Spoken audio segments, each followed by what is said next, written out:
ನಮಸ್ಕಾರ ವೀಕ್ಷಕರೇ, ಕನ್ನಡ ಧ್ವನಿ ಸುದ್ದಿವಾಹಿನಿಗೆ ಸ್ವಾಗತ. ನಾನು ಶ್ರುತಿ, ವಿಜಯಪುರ. ಇಂದಿನ ಪ್ರಮುಖ ಸುದ್ದಿ ಏನು ಅಂತ ನೋಡೋಣ ಬನ್ನಿ. ಮಲಘಾಣ ಗ್ರಾಮದಲ್ಲಿ ಪ್ರಥಮ ವರ್ಷದ ವಿದ್ಯಾರ್ಥಿಗಳ ಸ್ವಾಗತ ಹಾಗೂ ಸಾಂಸ್ಕೃತಿಕ ಚಟುವಟಿಕೆಗಳ ಕಾರ್ಯಕ್ರಮ ನಡೆಯಿತು. ಈ ಸಂದರ್ಭದಲ್ಲಿ ಪ್ರಾಚಾರ್ಯ ಬಸವರಾಜ ಜಾಲವಾದಿ ಮಾತನಾಡಿ, ತೊಂದರೆ, ಆತಂಕ ಹಾಗೂ ಅಡ್ಡಿ ಆತಂಕಗಳಿಗೆ ಹೆದರದೆ ಧೈರ್ಯದಿಂದ ಮುನ್ನಡೆದು ಕೈಗೊಂಡ ಕಾರ್ಯವನ್ನು ಪೂರ್ಣಗೊಳಿಸುವ ಗುಣವನ್ನು ವಿದ್ಯಾರ್ಥಿಗಳು ಬೆಳೆಸಿಕೊಳ್ಳಬೇಕು ಎಂದು ಹೇಳಿದರು. ಕೆವಿಜಿಎಸ್ ಶಿವರುದ್ರಪ್ಪ ಅವರ ಕವನದ ಸಾಲುಗಳನ್ನು ಉಲ್ಲೇಖಿಸಿದ ಅವರು, ಎಲ್ಲಿದೆ ನಂದನ, ಎಲ್ಲಿದೆ ಬಂಧನ, ಎಲ್ಲ ಇವೆ ಈ ನಮ್ಮೊಳಗೆ ಎಂಬ ಸಂದೇಶದ ಮೂಲಕ ವಿದ್ಯಾರ್ಥಿಗಳು ತಮ್ಮೊಳಗಿನ ಸಾಮರ್ಥ್ಯವನ್ನು ಅರಿತುಕೊಳ್ಳಬೇಕು ಎಂದು ಕಿವಿಮಾತು ಹೇಳಿದರು. ವೇದಿಕೆಯಲ್ಲಿ ಸುರೇಶ ವಠಾರ, ಅಶೋಕ ನಿಂಗನೂರ, ರಮೇಶ ನಿಂಗನೂರ, ಪ್ರೌಢಶಾಲೆ ಎಸ್ಡಿಎಂಸಿ ಅಧ್ಯಕ್ಷ ಬಸವರಾಜ ಕೋರಿ, ವಿಠಲ ಮಾದರ, ಶಿವಾನಂದ ಅಮಲಜೇರಿ, ಪಾಂಡುರಂಗ ಕರಾಬಿ, ಮಂಜುಳಾ ಚಂದ್ರಪ್ಪಗೋಳ, ನಿಸರ್ಗ ಖಾಸ್ತರ್ ಸೇರಿದಂತೆ ಹಲವರು ಉಪಸ್ಥಿತರಿದ್ದರು. ಹೊಸದಾಗಿ ಪ್ರವೇಶ ಪಡೆದ ವಿದ್ಯಾರ್ಥಿಗಳಿಗೆ ಪುಷ್ಪಗುಚ್ಛ ನೀಡಿ ಸ್ವಾಗತಿಸಿ ಶುಭ ಹಾರೈಸಲಾಯಿತು. ವರದಿ ಮಹೇಶಕುಮಾರ ಹರಿಜನ. ಕ್ಷಣಕ್ಷಣದ ಖಚಿತ ಸುದ್ದಿ, ನಿಖರ ವಿಶ್ಲೇಷಣೆಗಾಗಿ ನೋಡ್ತಾ ಇರಿ ಕನ್ನಡ ಧ್ವನಿ ಸುದ್ದಿವಾಹಿನಿ. ನಮಸ್ಕಾರ.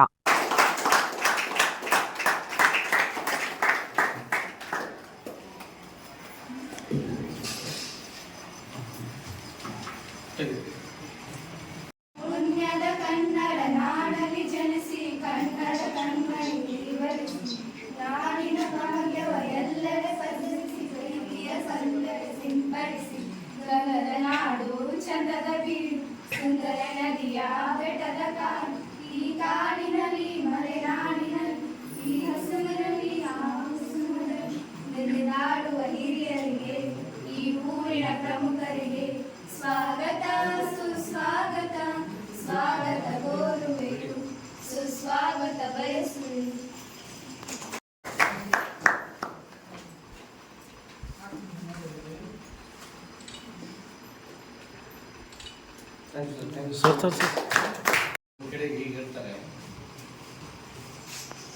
ಎಲ್ಲಿದೆ ನಂದನ, ಎಲ್ಲಿದೆ ಬಂಧನ, ಎಲ್ಲ ಇವೆ ಈ ನಮ್ಮೊಳಗೆ. ಒಳಗಿನ ತಿಳಿಯಲು ಕಲಕದೆ ಹೋದರೆ ಅಮೃತದ ಸವಿ ಇದೆ ನಾಲಿಗೆ. ಹತ್ತಿರವಿದ್ದು ದೂರ ನಿಲ್ಲುವೆವು ನಮ್ಮ ಅಹಮ್ಮಿನ ಕೋಟೆಯಲ್ಲಿ. ಎಷ್ಟು ಕಷ್ಟವೋ ಹೊಂದಿಕೆ ಎಂಬುದು 4 ದಿನದ ಈ ಬದುಕಿನಲ್ಲಿ. ಎಲ್ಲೋ ಹುಡುಕಿದೆ ಇಲ್ಲದ ದೇವರ ಕಲ್ಲು ಮಣ್ಣುಗಳ ಗುಡಿಯೊಳಗೆ. ಇಲ್ಲೇ ಇರುವ ಪ್ರೀತಿ ಸ್ನೇಹಗಳ ಗುರುತಿಸದಾದೇನು ನಿಮ್ಮೊಳಗೆ. ಈ ಕವಿತೆಯ ಸಾಲಗಳನ್ನು ಯಾಕೆ ಹೇಳಿದೆ ಅಂದರೆ, ಇವತ್ತು ನಮ್ಮ ಮಲಘಾಣ ಸರ್ಕಾರಿ ಪದವಿ ಪೂರ್ವ ಕಾಲೇಜಿನ PUC ಪ್ರಥಮ ವರ್ಗದ ವಿದ್ಯಾರ್ಥಿಗಳ ಸ್ವಾಗತ ಸಮಾರಂಭ. ಹಲವಾರು ಕಾರಣಾಂತರಗಳಿಂದ ಮಾನ್ಯ ಶಾಸಕರ ಸ್ವಲ್ಪ ಅವರನ್ನೇ ಕರೆಸಬೇಕು, ನಮ್ಮ ಕಾಲೇಜು ಅಭಿವೃದ್ಧಿ ಸಮಿತಿ ಅವರ ಅಧ್ಯಕ್ಷರಿರೋದ್ರಿಂದ ಮತ್ತು ಕಾಲೇಜು ನಮ್ಮೂರಿಗೆ ಸ್ಯಾಂಕ್ಷನ್ ಮಾಡೋದ್ರಿಂದ ಅಂತೇಳಿ ತಡವಾಯಿತು. ಅದೇನೇ ಇತ್ತು, ಈ ಪುಟ್ಟ ಸಮಾರಂಭಕ್ಕೆ ದೊಡ್ಡ ಕಾಣಿಕೆಗಳನ್ನು ಕೊಟ್ಟಿರತಕ್ಕಂಥವ್ರು ಬಂದಿದ್ದಾರೆ. ರಮೇಶ್ ನಿಂಗನೂರವ್ರದ್ದು ಎಂಥ ಮನಸ್ಸು ಅಂದರೆ, ನೀವು ನಂಬ್ತಿರೋ ಗೊತ್ತಿಲ್ಲ, ನಿನ್ನೆವರೆಗೂ ನಾನು ಅವರನ್ನ ಸುರೇಶ್ ವಠಾರ ಅಂತ ಮಾಡಿದ್ದೆ. ಬೇಕಿದ್ರೆ ಶಿವಾನಂದ ಕಾಗಲ್ ಅವರಿಗೆ ನೀವು ಹೋಗಿ ಕೇಳಿ, ಸುರೇಶ್ ವಠಾರ ಅವರು ಬಂದಿದ್ದಾರೆ, ಎಲ್ಲ ಕೆಲಸಗಳನ್ನು ಮಾಡಿಸ್ತಾ ಇದ್ದಾರೆ, ಕಡಿಸ್ತಾ ಇದ್ದಾರೆ ಗಿಡ ಅಂತ ಹೇಳಿದ್ರು. ಸುರೇಶ್ ವಠಾರ ಅವ್ರು ಬಂದಾರೆ, ಏನು ಹೋಗ್ರಿ ಬಂದಾರ ಮಾಡಿಸ್ಲಕತ್ತಾರೆ ಕೆಲಸ ಅಂತ ಹೇಳಿ. ಮತ್ತೆ ನಿನ್ನೆ ಸುರೇಶ್ ವಠಾರ ಅವರು ಬಂದಾಗ ಏನು ಕೇಳಿದೆ. ಅಲ್ಲಿ MLA ಅವ್ರ ಹತ್ರ ಹೋದಾಗ ಕಟ್ ಹಾಕಿದ್ರು, ಅವ್ರು ತೋರಿಸಿದ್ರು. ಸುರೇಶ್ ವಠಾರ ಅವರು ಇವ್ರು ಏನು ಅಂದಿದ್ದು ಸತ್ಯವಾದ ಗೊತ್ತಿಲ್ಲ. ಈ ಡಯಾಸ ಫಸ್ಟಿಗೆ 2,500 ರೂಪಾಯಿ ತೆಗೆದು ಕೊಟ್ಟವರು ರಮೇಶ್ ನಿಂಗನೂರವರು ಮತ್ತು ಸುರೇಶ್ ವಠಾರ ಅವರು. ಅದು ಅಶೋಕ್ ನಿಂಗನೂರವ್ರ ತಿಳಿಕೆ ಅವ್ರ ಹೆಸರು. ಅಶೋಕ್ ನಿಂಗನೂರವರು ವೈಟ್ ಬೋರ್ಡ್ ಅನ್ನು ಕೊಟ್ಟಿದ್ದಾರೆ. ನನಗೆ ಕನ್ಫ್ಯೂಸ್, ಕ್ಷಮೆ. ಈ ಸ್ವಾಗತ ಸಮಾರಂಭಕ್ಕೆ ಆಗಮಿಸಿದ ಡಯಾಸ್ ಕಾಣಿಕೆಯನ್ನು ಕೊಟ್ಟಿರ್ತಕ್ಕಂಥ ರಮೇಶ್ ನಿಂಗನೂರವರೇ, ಜೊತೆಗೆ ಈ ಪ್ರೌಢಶಾಲೆಯ ಆಧಾರ ಸ್ತಂಭ ಸುಮಾರು 50,000 ರೂಪಾಯಿಗಳನ್ನು ಕನ್ನಡ ಶಾಲೆಗೆ ಖರ್ಚು ಮಾಡಿ ಅದನ್ನ ಎಲ್ಲರೂ ನಿಂತು ನೋಡುವಂತೆ ಮಾಡಿದ ವ್ಯಕ್ತಿ ಯಾರಾದರೂ ಇದ್ರೆ ಅದು ಬಸವರಾಜ ಕೋರಿಯವರು. ಅದು ಅವರು ಶಾಲೆಗೆ ಕೊಡ್ಲಿ, ನಮ್ಮೂರು ಶಾಲೆಗೆ ಕೊಡ್ಲಿ, ಯಾವುದೇ ಶಾಲೆಗೆ ಕೊಡ್ಲಿ, ಶಾಲಾ ಮಕ್ಕಳಿಗೆ ಕೊಟ್ಟಿದ್ದಾರಲ್ಲ ಆ ಮಕ್ಕಳು ಕೂಡ ನನ್ನವೇ. ಆ ಮಕ್ಕಳು ಕೂಡ ಇಲ್ಲೇ ಮುಂದುವರ್ಲಿಕ್ಕೆ ಬರ್ತಾರೆ.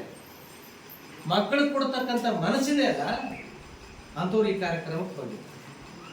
ಇನ್ನೋರು ಸಿದ್ದು ಅಮರಚೇರಿ ಅವರು ಇದ್ದಾರೆ. ಅವ್ರ ಬಗ್ಗೆ ಎಷ್ಟು ವರ್ಣಿಸಿದ್ರು ಕಡಿಮೆ. ಸರಸ್ವತಿ ಮಾತೆಯ ಪಾದಗಳಿಗೆ ಅಣಿಮನೆದು ಇವತ್ತಿನ ಈ ಕಾರ್ಯಕ್ರಮ ನಮ್ಮ ಕಾಲೇಜಿನ ವಿದ್ಯಾರ್ಥಿಗಳನ್ನು ಸ್ವಾಗತ ಮಾಡ್ಕೊಳ್ತಕ್ಕಂಥ ಕಾರ್ಯಕ್ರಮ. ಈ ಕಾರ್ಯಕ್ರಮಕ್ಕೆ ಆಗಮಿಸಿದ ನಮ್ಮ ಕಾಲೇಜಿನ ಪ್ರಿನ್ಸಿಪಾಲ್ರೇ, ಊರಿನ ಯಾವತ್ತು ಹಿರಿಯರೇ, ಹೈಸ್ಕೂಲಿನ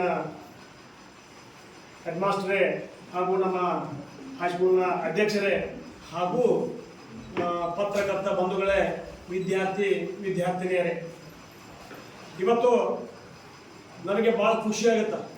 ಯಾಕಂದರೆ ನಾವು ನಮ್ಮಲ್ಲಿ ವಿದ್ಯಾರ್ಥಿಗಳಿಗಿಂತ ವಿದ್ಯಾರ್ಥಿನಿಯರು ಬಸ್ಸಿಗೆ ಹತ್ತಿ ಇನ್ನೊಂದು ಊರಿಗೆ ಹೋಗುವಾಗ ಆ ಬಸ್ಸಿನಲ್ಲಿ ಆಗ್ತಕ್ಕಂಥ ತೊಂದರೆಗಳನ್ನು ನಾನು ಕಣ್ಣಾರೆ ಕಂಡು ನಾನು ಬಹಳ ಒಂದು ನೋವನ್ನು ಅನುಭವಿಸ್ತಿದ್ದೆ. ಯಾಕಂದರೆ ಇವತ್ತು ಆ ಬಸ್ಸಿನಲ್ಲಿ ಹೋಗ್ತಕ್ಕಂಥ ವ್ಯವಸ್ಥೆನ ನೋಡಿದರೆ ನಮ್ಮ ವಿದ್ಯಾರ್ಥಿನಿಯರನ್ನ ಮನೆಯಲ್ಲಿ ಪಾಲಕರು ಶಾಲೆ ಬಿಡಿಸ್ತಿದ್ರು. ಮುಂದಿನ ಅವರ ಜೀವನ ಒಂದು ಕಷ್ಟಮಯವಾಗ್ತಿತ್ತು. ಅದಕ್ಕಾಗಿ ನಾವು ಶಿವಾನಂದ ಸಾಹೇಬರಿಗೆ ಮೇಲೆ ನಾವು ಮಾತಾಡಿ ಮಟ್ಟಿ ಕರ್ನಾಟಕದ ಹೃದಯದಿಂದ ಕನ್ನಡ ಧ್ವನಿ ಟಿವಿ ನ್ಯೂಸ್ ಸಮಗ್ರ ಸುದ್ದಿ ಮತ್ತು ವಿಶ್ಲೇಷಣೆಗಾಗಿ ವೀಕ್ಷಿಸಿ. ಇದಾಗಿತ್ತು ಈ ಕ್ಷಣದ ಕನ್ನಡ ಧ್ವನಿ ನ್ಯೂಸ್. ಕ್ಷಣ ಕ್ಷಣದ ನಿಖರ ಮಾಹಿತಿಗಾಗಿ ನೋಡ್ತಾ ಇರಿ ಕನ್ನಡ ಧ್ವನಿ ನ್ಯೂಸ್. ನಮಸ್ಕಾರ.